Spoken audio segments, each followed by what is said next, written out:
سیدنا ابو امامہ رضی اللہ عنہ بیان کرتے ہیں، رسول اللہ صلی اللہ علیہ وآلہ وسلم نے فرمایا، میں ذمہ دار ہوں ایک محل کا جنت کی ایک جانب میں اس شخص کے لیے جو جھگڑا چھوڑ دے اگرچہ حق پر ہو، اور ایک محل کا جنت کے درمیان میں اس شخص کے لیے جو جھوٹ چھوڑ دے اگرچہ مزاح ہی میں ہو، اور جنت کی اعلیٰ منازل میں ایک محل کا اس شخص کے لیے جو اپنے اخلاق کو عمدہ بنا لے۔ حضرت حارثہ بن وہب رضی اللہ عنہ سے روایت ہے، رسول اللہ صلی اللہ علیہ وآلہ وسلم نے فرمایا، ترش رو بد مزاج جنت میں داخل نہیں ہوگا اور نہ تکبر سے چلنے والا۔ حضرت انس رضی اللہ عنہ کا بیان ہے کہ رسول اللہ صلی اللہ علیہ وآلہ وسلم کی اونٹنی اذبح ہمیشہ سب سے آگے رہتی تھی،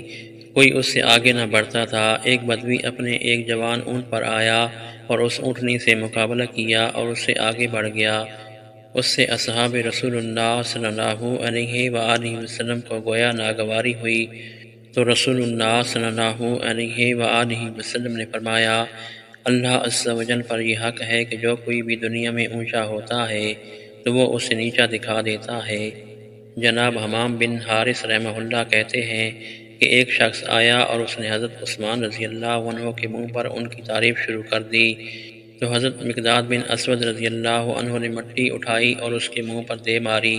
اور کہا کہ رسول اللہ صلی اللہ علیہ وآلہ وسلم نے فرمایا ہے، جب تمہارا سامنا ایسے لوگوں سے ہو جو مزہ سرائی اور خوشامد کرنے والے ہوں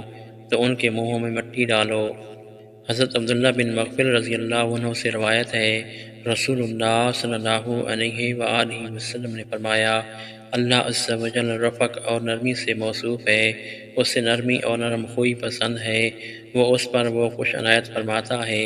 جو ترشی اور کرختگی پر نہیں دیتا۔ حضرت جریر بن عبداللہ رضی اللہ عنہ سے روایت ہے،